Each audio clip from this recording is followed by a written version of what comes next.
Достар, сәлеметсіздер ме? Біз бүгін сіздерменен vocabulary, яғни сөздік қорларыңызды дамытамыз. Бүгін бізде транспорт тақырыбы, яғни көлік түрлері. Ал кеттік. Бас, автобус, такси, оны білеміз. Car, жеңіл көлік. Train, поезд. Motorcycle, motorbike, мотоцикл. Motorbike. Subway, underground. Метро. Snowmobile. Қарда жүретін осы көлікті ағылшынша snowmobile деп айтамыз. Троллейбус. Coach. Екі үлкен қала аралық жүретін автобус. Мысал үшін Астана, Шымкент деген сияқты үлкен қалаларда жүретін автобустың түрін біз coach деп атаймыз. Truck, лорри, жүк көлігі. Bike, велосипед. Van, бұл да жеңіл көлікке ұқсаған, бірақ бұмен де жүк тасымалдауға болады. Water transport, яғни су көліктері. Ship, бұл бізде кеме. Steamboat, ferry, екеуі де паровоз. Boat, қайық. Motorship, теплоход. Яхта. Air transport, ауада ұшатын ауадағы көліктер түрлері. Ол airplane, ұшақ. Helicopter, вертолет, яғни тік ұшақ.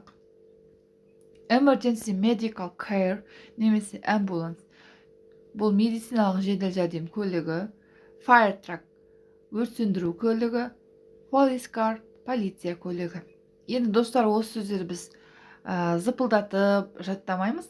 Біз ең бірінші өзіңіздің методикамызға, тәсілімізге көшеміз. Бірінші сөйлем құрап аламыз. Мысал үшін бүгін сіздер car деген сөз үйрендіңіздер. Car деген сөз үйренсеңіздер, міндетті түрде сөйлем құрайсыздар. She bought a new car. Ол жаңа көлік сатып алды. Осылай сөйлем құрайсыздар, сонда естеріңізде қалады. Әрбір сөзге сөйлем құрасаңыздар, естеріңізде қалу керек. Сосын оның мағынасын жаттайсыздар, мағынасын үйренесіздер. Мысалы үшін, кардың мағынасы, яғни meaning-і, automobile is a motor vehicle with wheels. Осылай meaning-мен оқисыздар. Интернеттен көрсеңіздер болады. Meaning-ін түсіну мүлде қиын емес. Мына жерде айтылған моторлы автокөлік оның дөңгелектері бар, осыны кар деп атайды екен. Және стикерге жазып, жабыстырып қоямыз. Кар деп жазасыздар. Өздеріңіз білмеген сөздеріңіз жазып, жабыстырып қойып, күнде қарап жүрсеңіздер, ол сіздердің естеріңізде қалады. Оны ешқашан ұмытпайсыздар. Сонымен қатар, осы сөздердің ағылшындық немесе британдық вариантта қалай оқығанын естігіңіз келсе, мен сізге онлайн сөздікті қалдырып кетемін сілтемеге.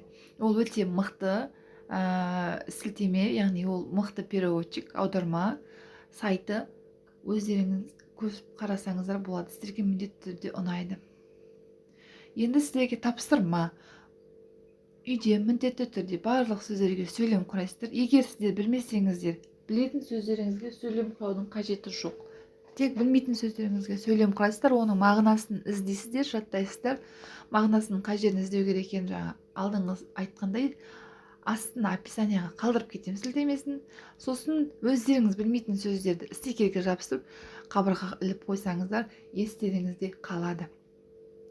Менің айтарым бүгінге осы. Келесі кездескенше менің каналыма жазылып кетіңіздер.